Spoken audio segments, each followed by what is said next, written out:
अस्सलाम वालेकुम दोस्तों, मैं हूं असलम आलम और आप देख रहे हैं गल्फ एक्सपर्ट। दोस्तों, आज की वीडियो में कतर से रिलेटेड कुछ ताज़ा और फ्रेश अपडेट आप लोगों के साथ में शेयर करने वाला हूं। कल वाली वीडियो में मैंने बताया था कि एक वर्कर को अरबी लिबास पहना हुआ एक आदमी मार रहा था, उसके साथ में बहुत ही ज़्यादा बुरा बिहेवियर किया था। इससे गल्फ में मौजूद लाखों लोगों का दिल ज़रूर दुखा होगा। लेकिन आगे जो मैं आप लोगों को जो कुछ दिखाने और बताने वाला हूं, इससे आप लोगों के दुख तकलीफ में ज़रूर कमी होगी। आप स्क्रीन पर देख सकते हैं, इसमें दाएं साइड में जो कतरी है, इसका नाम अब्दुल्ला तुर्की अल महमूद बताया जा रहा है।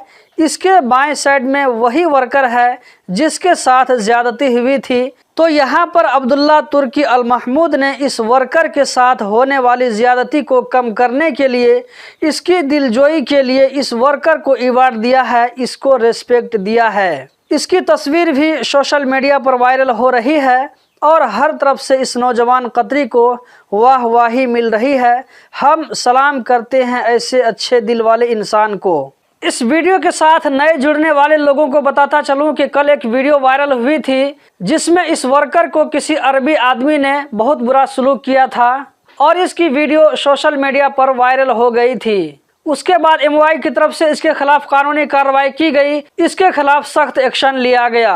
अब एक कतरी नौजवान ने आगे बढ़ करके उस वर्कर को हौसला देने के लिए उसको अवार्ड दिया है और ये मैसेज पहुंचाने की कोशिश की है कि गल्फ में मौजूद हर लोग ऐसे नहीं होते हैं। हर सोसाइटी में कुछ लोग अच्छे भी होते हैं और कुछ बुरे भी होते हैं।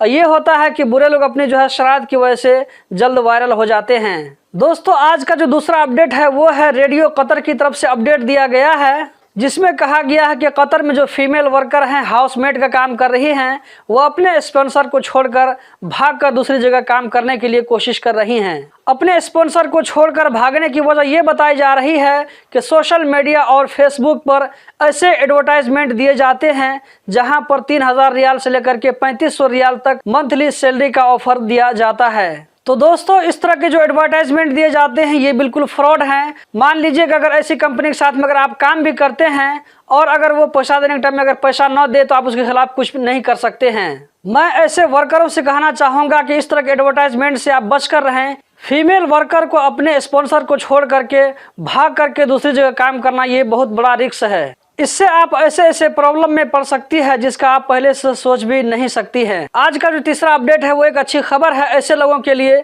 जो कतर में वेजिटेबल का, सब्जी का बिजनेस करते हैं। बलदिया की तरफ से एक ऐलान किया गया है जिसमें कहा गया है कि दिसंबर के 1 से वेजिटेबल को बाहर से कतर लाने के लिए यानी वेजिटेबल इंपोर्ट करने के लिए लाइसेंस इशू किए जाएंगे। इसके लिए मिनिस्ट्री की तरफ से एक लिंक इशू किया जाएगा।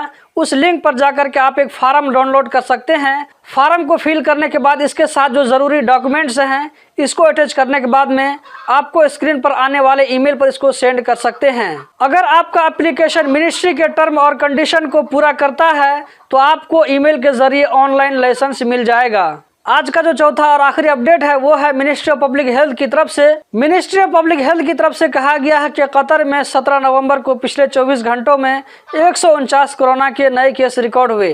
133 लोकल लोगों में जबकि 16 बाहर से आने वालों में। इसी तरह पिछले 24 घंटों में 93 लोग इस वायरस से रिकवर हो गए।